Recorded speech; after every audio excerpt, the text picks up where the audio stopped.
Comment se libérer du sentiment de culpabilité? Hello tout le monde, j'espère que vous allez bien. Aujourd'hui, je suis hyper heureuse de vous retrouver pour la vidéo 2, donc le vlog numéro 2. Vous savez, j'ai décidé il y a plus d'un mois de vous créer cette partie sur ma chaîne YouTube parce que je vis beaucoup de choses et j'avais envie de vous partager l'endroit où je vis, mes voyages, mes prises de conscience. Et c'est une partie plus personnelle, donc je vous raconterai ma vie. Donc, on ne parlera pas de design humain ici, ni de naturopathie, mais plus de prise de conscience et de choses qui peuvent vous aider. Vous savez, je vous ai déjà partagé, donc je l'ai partagé récemment dans ma newsletter, et si vous n'êtes pas dans ma newsletter, il faut que vous y soyez. Je vous mets le lien juste en dessous.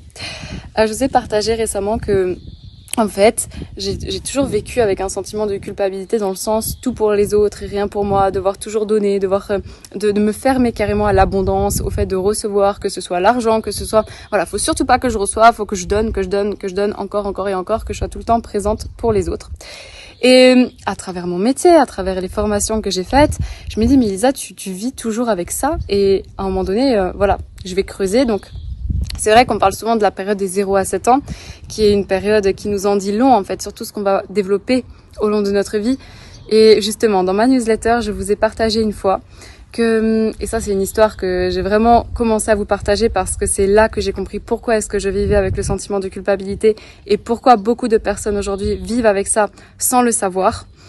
Eh bien, parce que lorsque j'étais enfant, quand j'étais petite, eh bien, alors ma mère, on lui a dit, voilà, vous pourrez jamais avoir d'enfant, pour vous ce n'est pas possible. Donc elle s'est toujours dit, je vais en avoir. Et un jour, elle est tombée enceinte, donc elle est tombée enceinte de triplés. Donc on est passé de tu peux pas avoir d'enfant à tu as des triplés, qu'est-ce qui se passe?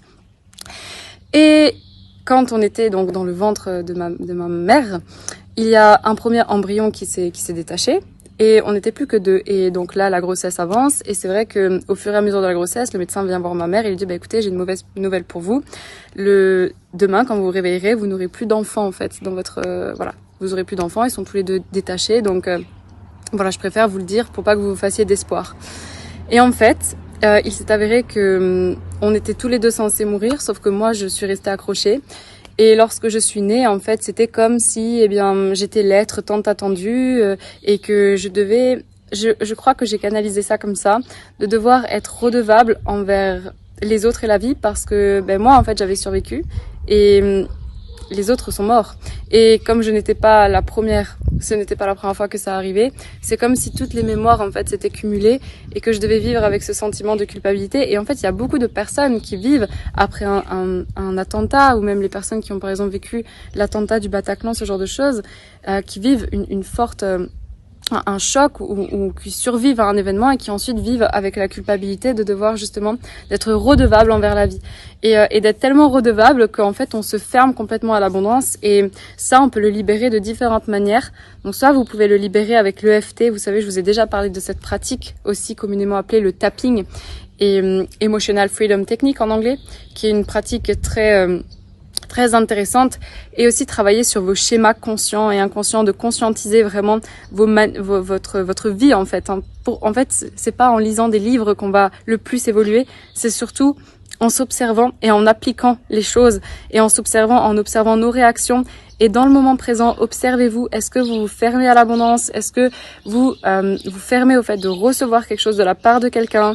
Comment est-ce que vous vous sentez lorsqu'on vous offre un cadeau? Est-ce que vous avez du mal à dire merci? Est-ce que vous vous sentez redevable? Tout ça, c'est des situations dans votre vie que je vous invite vraiment à conscientiser et à vraiment regarder en fait et à prendre de la hauteur et après le transformer et lui apporter un autre regard. Et plus vous allez conscientiser ça et agir dans le moment présent, plus vous allez créer des nouveaux schémas neuronaux qui vont vous permettre justement de vous libérer du syndrome de la culpabilité. Et ça, c'est quelque chose que je fais déjà depuis longtemps et qui m'a énormément servi et qui peut aujourd'hui vraiment vous servir. Donc voilà pour mon partage du jour, pour ce vlog numéro 2 qui était vraiment, comme je vous le disais, je vous partagerai des choses très personnelles comme je le fais dans ma newsletter. C'est pour ça que je vous ai dit, si vous voulez vraiment avoir des partages, et c'est très sincère tout ce que je vous dis, donc venez voir. De toute façon, je vous envoie pas des emails, j'écris toujours avec mon cœur. Et sur ce, bien, je vous souhaite une lumineuse journée et je vous dis à très vite dans une nouvelle vidéo.